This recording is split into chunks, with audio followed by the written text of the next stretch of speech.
Hey guys, I'm here to talk about a very important issue that's been plaguing the visual effects industry for quite some time. Starbucks coffee cups have been finding their ways into shots and ending up in movies and TV shows. Now, luckily we at Screen Secrets actually specialize in Starbucks coffee cup removal.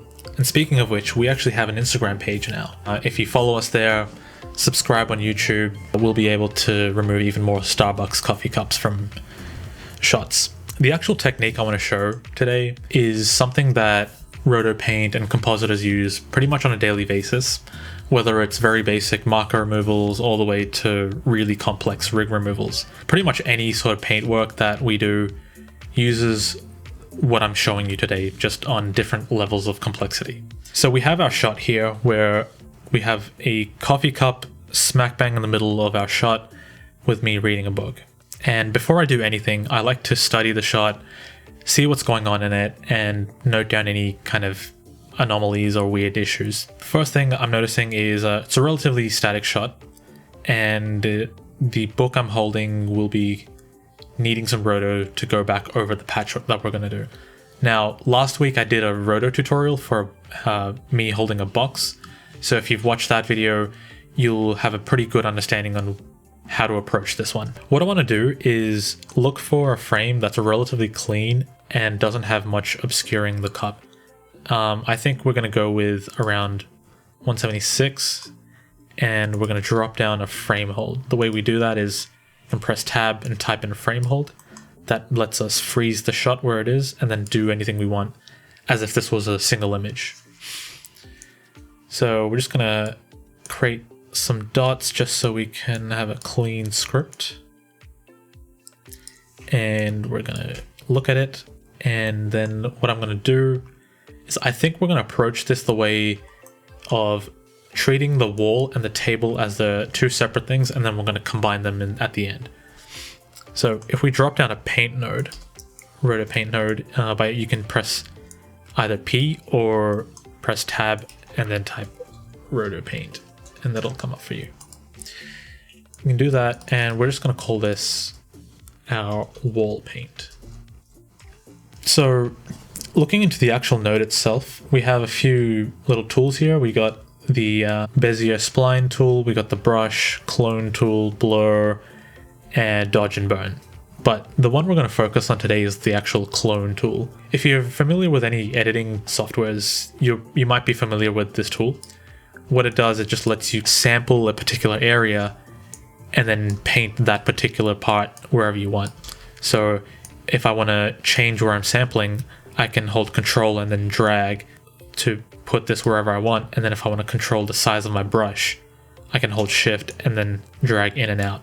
So for example, if we want to put these buttons across the wall, we can sample the actual buttons, drag along, and then click to actually put the paint down. In this case, we're going to be painting this wall.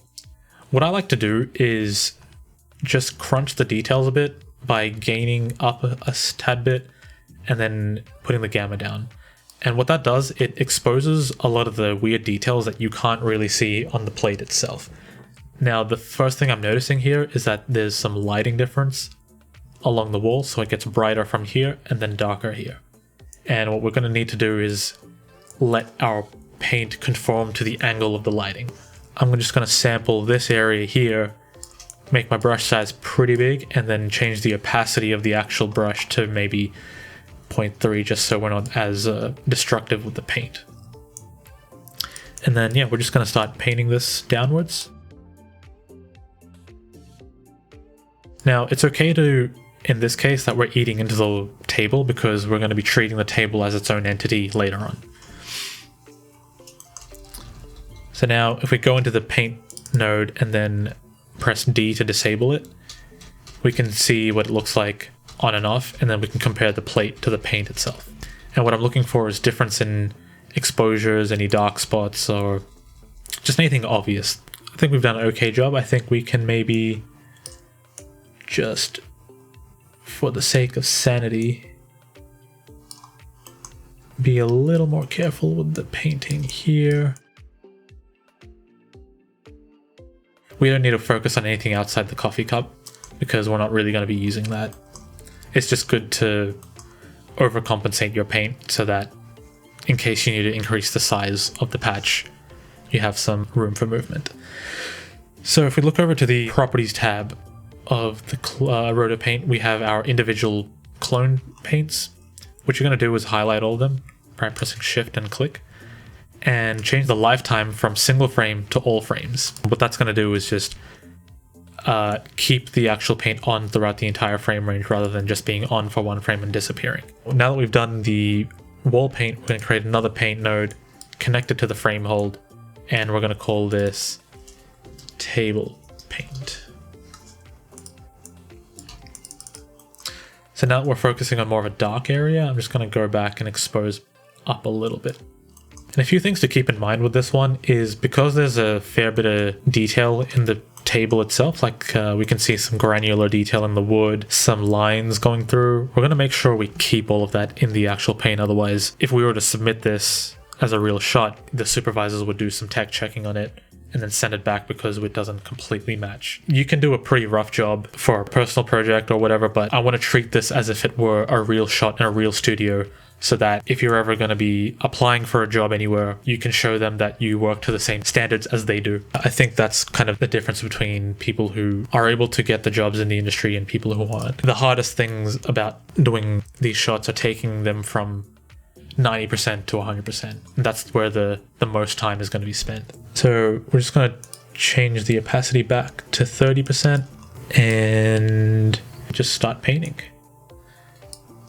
So right off the bat, I'm noticing a few cloning artifacts, and that happens because we're duplicating sort of unique areas in the shot and then them showing up in the paint later on. So what you can do is source another area, something that's more blank.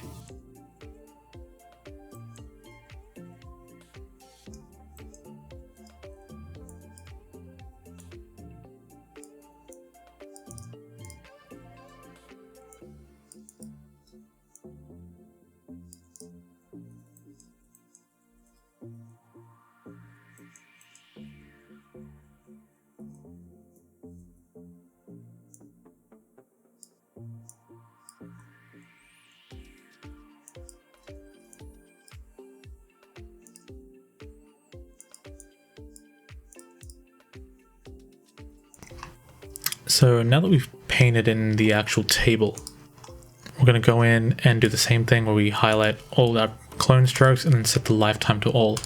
Something you might have noticed I did is I removed this little dot here, and it was because when I was painting across, it was bringing in a lot of the dot.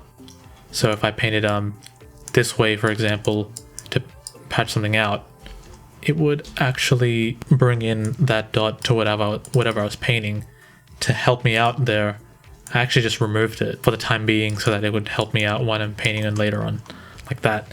So we can bring that back easily by key mixing it back into the plate, or when we create our mask for the patch, we can just not include that. Now what we want to do is just combine these two patches and then treat it as one whole thing. And the way we're going to do that is use a key mix. Key mix is effectively just a merge node, but it needs you to put in a mask input. So we get our A, and then we're going to put it back over the B with a mask input.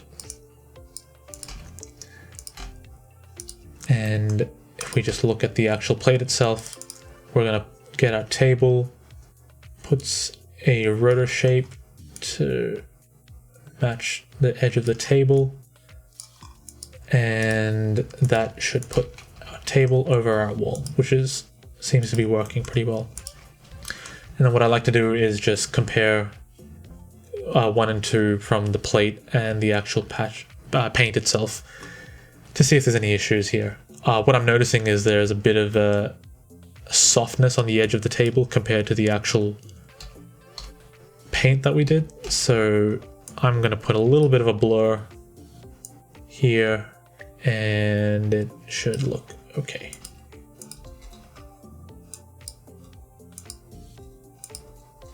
Okay, we're good here. So then if we expose back to its normal values, we can see we did a pretty good job. So now that we've done the actual paint work, we need to convert this into a patch and then track this onto the plate itself. And the way we do that is we want to give it an alpha first. So you can use a copy node or a shuffle copy. So it gives you a B input and A input. We're going to create a rotor shape for the alpha and just turn this stuff off for now so we can draw a rotor shape over the cup itself. And just for now, I'm going to leave that how it is, and then we're going to paste this over the plate by using a pre-melt that cuts it out. And if we use a merge, we can put this patch over our main plate, and that'll give us this result. Now, it doesn't seem like we're seeing much here, but then if we gain down, we notice a few little issues. You can notice this very obvious seam line happening, and that's because we haven't feathered the edge of the rotor. That'll help us blend the actual patch together, and it makes our patch look a little less noticeable. I recommend doing this with pretty much any patch that you do in the future, just because it pretty much hides anything that's going on. We should be looking at actually 176. There we go. So now if we go back to here and we press play, we have our shot and then we have our patch over the shot, but the only problem is it needs to be tracked. So if we create a tracker node, plug that into the plate, and we're going to find a good place to track. I recommend anything around whatever you're patching is good. So we're going to choose the corner of this cup.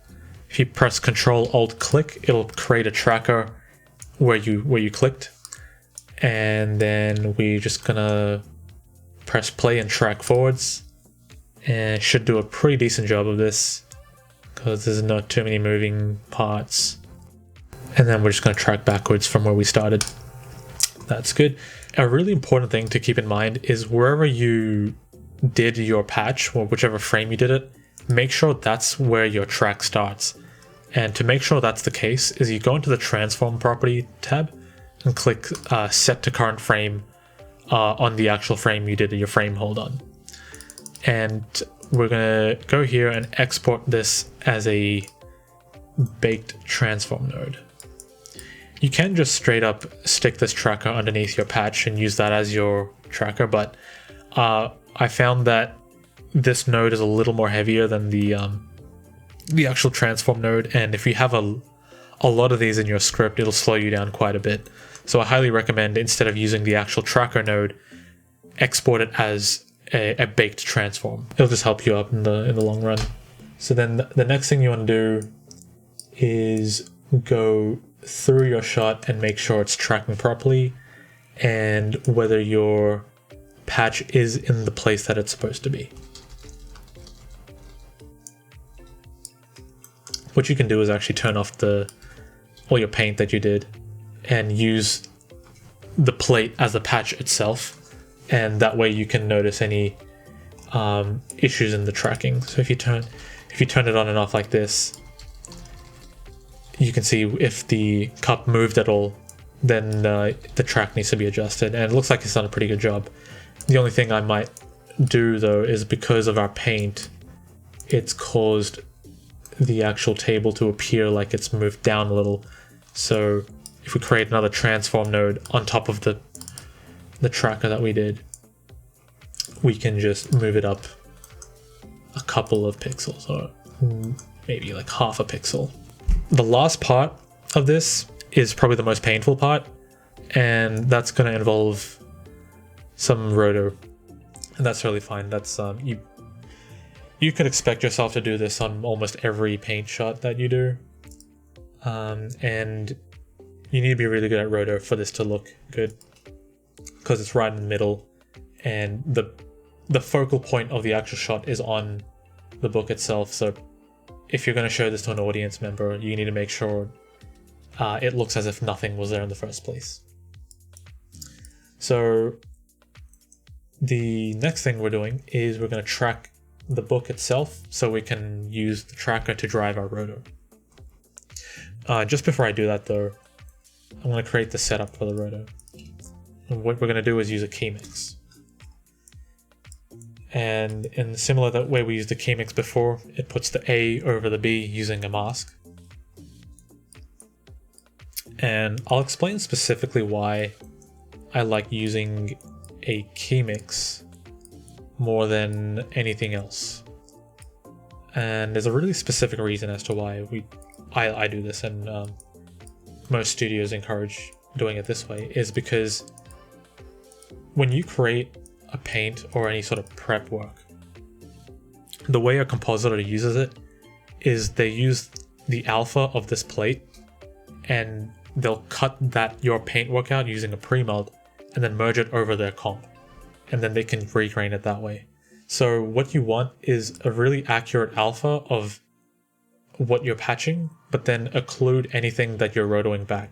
So you don't want any of this alpha to be included in, say, this book, because this book is going to be part of the actual plate. And so if you use anything like a copy with a pre-melt, what it's going to do is it's going to bring in the alpha of your roto and then slap that on top of your patch. But what we're doing is trying to occlude the roto from the patch itself. So now if we have roto and then we create the shape here, what you'll see is that once you complete the shape,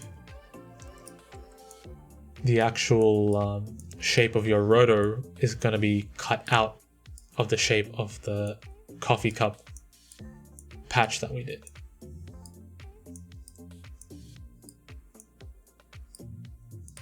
Here. So we got this, and it looks like we need to create a bigger roto shape.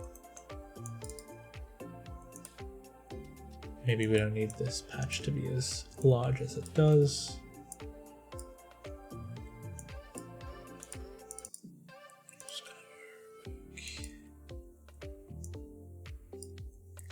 If you want to add points to your roto shape, you can click this little button here and then add more points to your Bezier.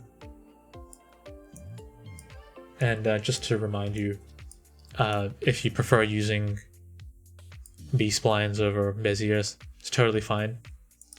This is more of a personal choice, and some studios do force you to use one or the other. So I'd recommend getting good at using both. So if you look at the alpha now, we see our book is cutting out the actual alpha there. So now all the original grain from this shot will be retained rather than the fake grain that the compositors put. And one last thing I'm going to do on this is just apply a little bit of a blur, just because we should make it look like it blends a little nicer to the shot. So yeah, that's good. So what we're going to do is actually start tracking the book. And depending on the shot, it could be quite painful. So you're just going to have to bear with me while I fight the tracker for the next part of this. So it looks like we don't need to use any more of the tracker from when I start closing the book, because of the intense movement of the book. We're gonna have to do some manual roto on that anyway. Something you should keep in mind of is to make sure your track is actually good. If you look in the top left corner, it shows you a stabilized view of your track, and if you notice the object moving around too much from the central point, it means your tracking needs a bit of fixing. So I like to keep an eye on that just to make sure nothing breaks too much. And occasionally, instead of tracking the entire thing, I like to track individual frames, especially the ones that are going to be a little bit tricky, like when it starts going out of frame, I'm expecting it to break very soon, like there we go. So because the book's gone out of frame, we're going to start sampling another area. So what you can do is hold Control and then drag the point out. And so the position of the tracker will stay the same, it's just it'll be sourcing a different pattern from anywhere around the plate. So I'm just going to focus on a small frame range on the shot just so the tutorial doesn't go for like 3 hours. So now that we have this track, we'll start with the second track, because we would like the the rotation and the scaling of the book itself. If we have 1 point, it'll cause us to do more work.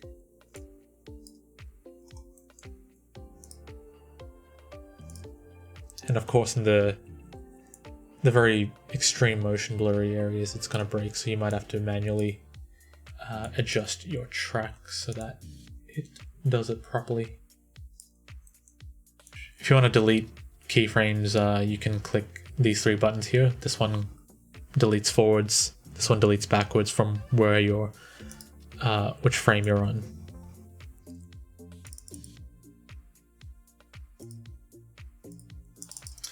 So now we've done our track. We're going to click these 3 attributes in each track. This one is for transform, then rotation and scale. So it's going to make sure it calculates, it includes the rotation and the scaling of the track, otherwise it won't be as accurate. And make sure you set your reference frame on the very first frame that you created your rotor shape, which for us is 78.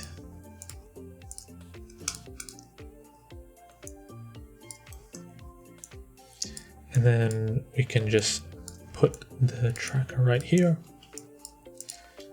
And now we should be in a pretty good spot. So it's done an okay job of tracking the rotor shape onto our book. We're always going to need to do some manual work to adjust the rotor. That's going to happen 90% of the cases. And just to quickly show you how to do that is a problem you're going to come into is if you have a tracker on a rotor shape and you want to look at the original plate but still compare your rotor shape to where it is in relation to the tracker. If you look at the key mix, it'll be in the right spot, but then when you look at the plate itself, it shoves off into a different spot, and it's because it's not accounting for this transform here. So an easy trick you can do is just copy your key mix, put both the A and B inputs into the plate, and then put your mask where your tracker is. So now we can actually look at the rotor shape moving as it's over the plate. So I've actually got some rotor that I did earlier on this. We're just going to use this for example. And if we let it play, you can see we've done a pretty decent job of rotoring the book over the cup. There's one little thing I've noticed is that the actual cup is showing through the edges of our book, and that's a pretty common issue. And the way you can deal with that is there's no one way to deal with it, but one common way to do this is use an edge extend, which is basically a tool that takes your rotor and finds whatever the colors are around the edges and then smears it outwards so that anything coming through the edge in the plate will go away. And I don't want to get into the specifics of this node particularly because each studio might have their own edge technique or edge extend node. You can probably find one on Wikipedia yourself. But the basic attributes of an edge extend is the size of the edge and how much you're blurring the edge, and also where you're sourcing the edge from, so how far out or in you're sourcing it from. So if you just chuck it into the A input and look at what it's doing and then watch your actual patch, you'll notice your edge is looking a little nicer. In this case, probably going to need to source a little more inwards, but then you'll notice a lot of your details on the edges are going to be destroyed. So an important thing to do is just create a mask for the actual edge extend node. The way I did this in this case is because this node doesn't have a mask input, I just key mixed this into the actual plate and use the mask of the key mix as a mask for my edge extend. So you're definitely going to want to experiment with each settings of these, because there's not going to be one particular one for each shot, and that's purely dependent on how much details on what you're rotoing and how out of focus it might be. And just one last technique I'd like to show for edge work is in some areas where an edge extend doesn't really do an amazing job is the kind of absurd motion blur areas. So you notice here We got our patch, we got our rotor with the edge extend, but it hasn't completely done a good job of removing the cup from the edge of our plate. So what you can do is create a paint node and actually paint on top of your patch. You can do this two ways. You can either paint it on top or contain it within the A stream of your patch here. So I'll show you both ways. So let's say we have our edge here. It's pretty subtle, but it's there. If we have our edge here, create a pretty soft shape, take the opacity, drive it all the way down, and then gently paint a little blend there, and now it's pretty unnoticeable. So you can either do it on top of your paint, or you can do it so that it's contained within your rotor. So you can put it here as well. And now that way, whatever paint I do, I can go crazy with it, and it's going to be contained using the bounds of my rotor. So I can just go nuts like this, and it'll look crazy here, obviously, but then because we have our patch here and then our rotor like this, it'll do a good job of keeping it in there. And because it's a very crazy motion and there's a lot of motion blur in it, you can paint it frame by frame and you'll get a nice result. So then, yeah, there we go. We have removed a Starbucks coffee cup from a shot successfully, and I hope you guys learned something from this. I want you to do your own stuff, shoot your own plate, and do your own version of this. If you liked the video, leave a comment. If you have any criticisms or anything you'd like to see different, any kinds of shots you want to see, leave in the comments. I'll be reading your ideas. And yeah, thank you very much, guys.